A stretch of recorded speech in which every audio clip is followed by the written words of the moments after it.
সোমবার সকালে রাজধানীর আগারগাঁওয়ে নির্বাচনী প্রশিক্ষণ ইনস্টিটিউটে বসে reporters forum for election and democracy RFED নবনির্বাচিত কমিটির অভিষেক ও বিদায়ী সংবর্ধনা অনুষ্ঠান। গণতান্ত্রিক যাত্রা অক্ষুণ্ণ রাখার আলোচনার এই মঞ্চটি উত্তপ্ত হয়ে ওঠে সদ্য সমাপ্ত ত্রয়োদশ জাতীয় সংসদ নির্বাচন নিয়ে রাজনৈতিক বিতর্কে। নির্বাচন কমিশন তারা একটা দৃঢ়তা পেয়েছে, ভবিষ্যতে তাদের আরো উৎকর্ষ অর্জিত হবে। জাতীয় নির্বাচন নিয়ে তীব্র ক্ষোভ জানায় বিরোধী দলের নেতারা। কমিশনের বিরুদ্ধে প্রতিশ্রুতি ভঙ্গ ও ইলেকশন ইঞ্জিনিয়ারিং এর অভিযোগ করেন তারা।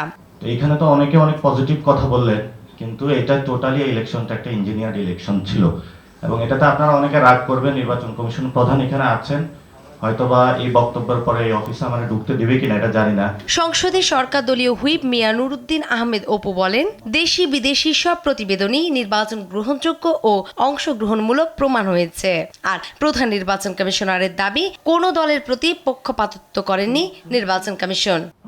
আমরা যেহেতু একটা ফোকাস ছিলাম, আমাদের অফিসাররা আপনি এখানে যারা কাজ করেন দয়া করে একটু গোয়েন্দাগিরি করেন, একটু খোঁজখবর নেন না আমাদের অফিসারদের কাছে। আমরা কোনো পার্সিয়ালিটি করে কোনো পক্ষপাতিত্ব করে কোনো সিদ্ধান্ত কোনো সময় নিয়েছি কিনা। আসন্ন স্থানীয় সরকার নির্বাচন শতভাগ সুষ্ঠু করতে রাজনৈতিক দলগুলোর সহযোগিতা চান প্রধান নির্বাচন কমিশনার। জানান, নির্বাচনী ব্যবস্থার ফাঁকফোকর দূর করা জরুরি।